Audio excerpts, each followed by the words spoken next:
Hello BookTube. As I mentioned in an earlier video, this past weekend has been pretty rough. And to be honest, today hasn't been much better. But fortunately, a recent Powell's order came in today. So a week or so ago, Powell's had a discount on used books. So I indulged myself and my order came in today. So let's get cracking because there are quite a few books. First up in alphabetical order is The Ghost Road by Pat Barker.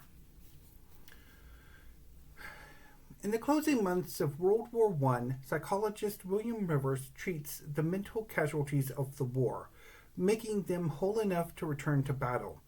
As Dr. Rivers treats his patients, he begins to see the parallels between the culture of death and the tribes of the South Seas, where he served as a young missionary doctor, and in Europe in the grips of World War I.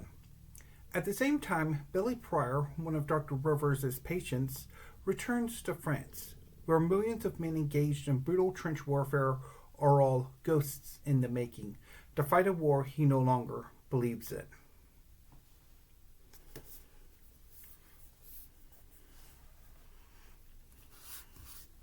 A Place Called Winter by Patrick Gale. A privileged elder son and stammeringly shy, Harry Kane has followed convention at every step.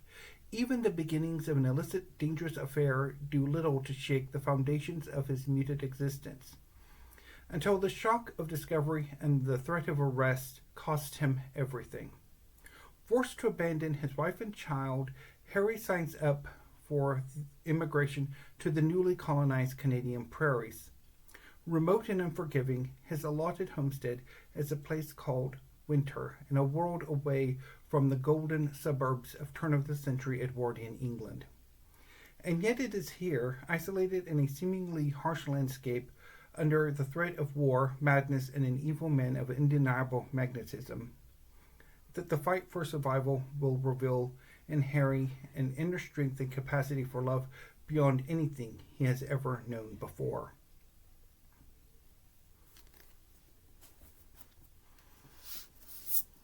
Ulysses by James Joyce. I was a flower of the mountain, yes, when I put the rose in my hair like the Andalusian girls used to, or shall I wear a red, yes, and how he kissed me under the Moorish wall, and I thought, well, as well him as another, and then I asked him with my eye to ask again, yes, and then he asked me would I yes say yes, say yes, my mountain flower, and first I put my arms around him, yes, and drew him down to me. Okay, so that's basically what's at the back of this book. So Ulysses really needs no introduction. It is one of the canonical works of the early 20th century, and one of the hardest books that I have decided I want to try to read. Moon Tiger by Penelope Lively.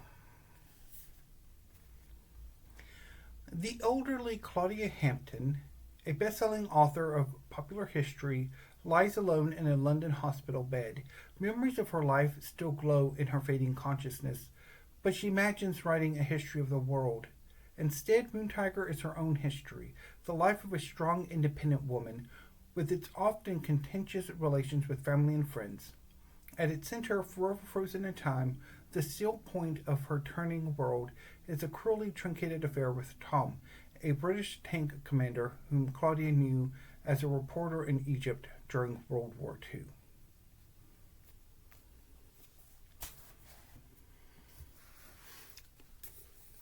Death in Venice by Thomas Mann. In addition to Death in Venice, this volume includes Mario and the Magician, Disorder and Early Sorrow, A Man and His Dog, Felix Kroll, The Blood of the Volsungs, Tristan, and Tonio Kroger. These stories, as direct as Thomas Mann's novels are complex, are perfect illustrations of their author's belief that a story must tell itself. Varying in theme and style and tone, Each is in its own way characteristic of Mann's prodigious talents. From the high art of the famous title novella, a story Mann said of death of the voluptuousness of doom, to the irony of Felix Krull, the early story on which he later based his comic novel, The Confessions of Felix Krull, there are stunning testimony to the mastery and virtuosity of a literary giant. And translated from the German by H.T. Lowell Porter.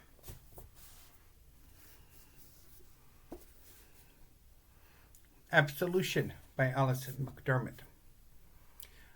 American women, American wives, have been mostly minor characters in the literature of the Vietnam War, but in Absolution they take center stage. Tricia is a shy newlywed, married to a rising attorney on loan to Navy intelligence. Charlene is a practiced corporate spouse and mother of three, a beauty and a bully. In Saigon in 1963, the two women form a wary alliance as they balance the era's mandate to be helpmeets to their ambitious husbands with their own inchoate impulse to do good for the people of Vietnam. 60 years later, Charlene's daughter, spurred by an encounter with an aging Vietnam vet, reaches out to Tricia. Together they look back at their time in Saigon, taking right account of that pivotal year and of Charlene's altruistic machinations, and discovering how their own lives as women on the periphery of politics, of history, of war, of their husbands' convictions, have been shaped and burdened by the same sort of unintended consequences that followed America's tragic interference in Southeast Asia. A virtuosic novel from Alex McDermott, one of our most observant, most affecting writers, about folly and grace, obligation, sacrifice, and finally, the quest for absolution in a broken world. The Heart is a Lonely Hunter by Carson McCullers. Carson McCullers was all of 23 when she published her first novel. The Heart is a Lonely Hunter. She became an overnight literary sensation, and soon such authors as Tennessee Williams were calling her the greatest prose writer that the South has produced.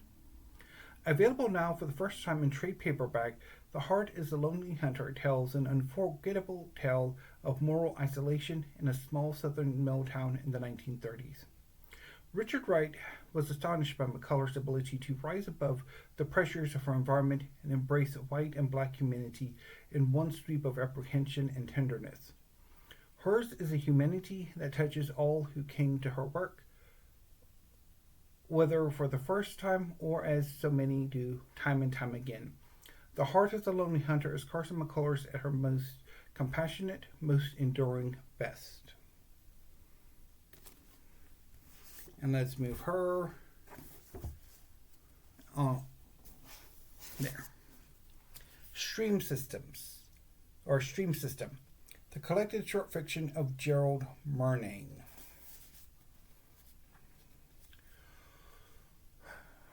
While the Australian master Gerald Murnane is largely known for his novel-length fictions, his short stories stand among the most brilliant and idiosyncratic uses of the form since Borges, Calvino, and Nabokov.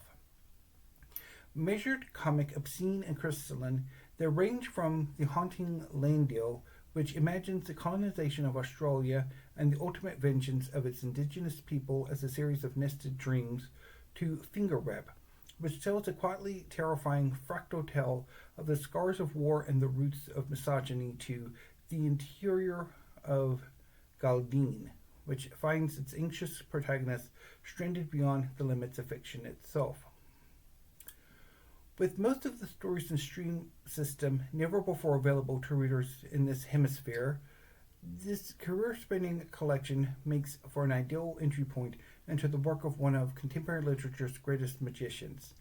No one else writes like Gerald Murnane, and there are a few other authors alive who are as capable of changing how and why we read.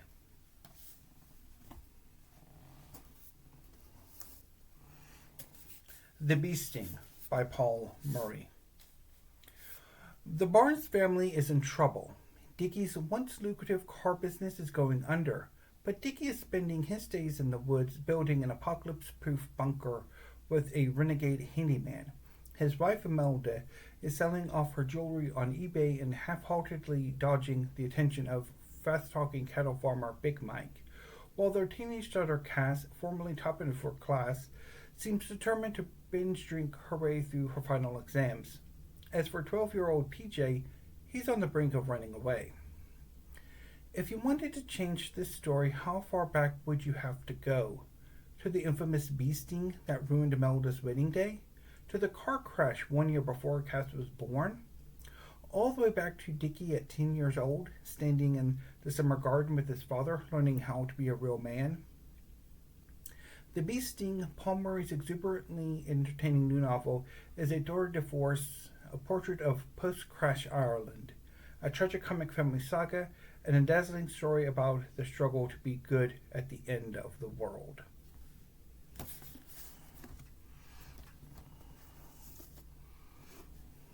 White Teeth by Zadie Smith. One of the most talked about fictional debuts of recent years, White Teeth is a funny, generous, big-hearted novel, adored by critics and readers alike, dealing with, among other things, friendship, love, war, 3 cultures and 3 families over 3 generations, and the tricky way the past has of coming back and biting you on the ankle. It is a life-affirming, riotous must-read of a book, with which I have some unfinished business.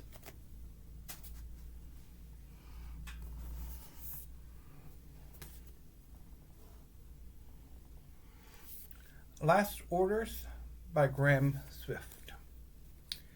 4 men, friends most of them, for half a lifetime, gather in a London pub.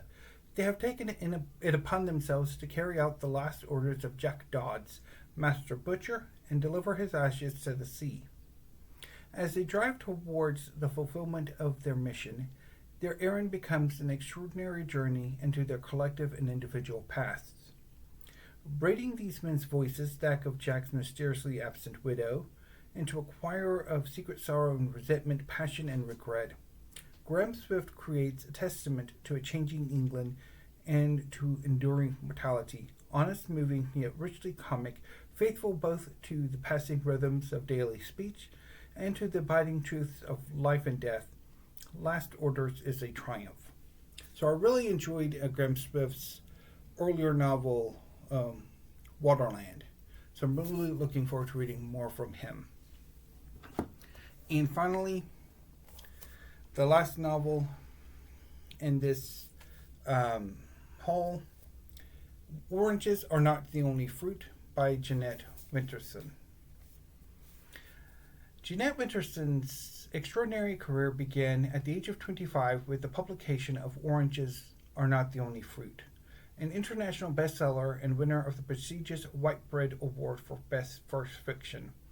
It is considered a classic of contemporary literature. Jeanette is a bright and rebellious orphan who is adopted into an evangelical household in the dour industrial north of England. Her youth is spent embroidering grim religious mottos and shaking her little tambourine for Jesus.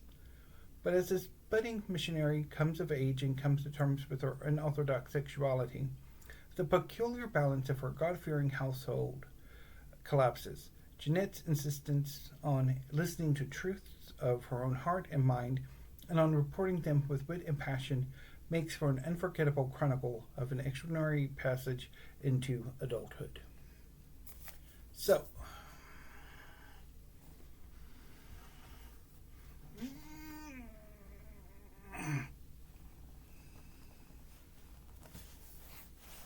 my book pyramid, well, technically it would be a book tower.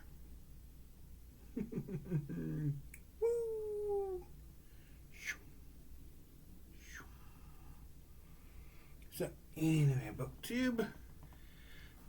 That is a book haul. Anyway, I'm going to go ahead and sign off for now and get these logged into the show notes of this video. I've already logged them into the library and get on with the rest of my day because I need to get to reading. So until I see you next time, BookTube, thank you and have a great rest of your afternoon.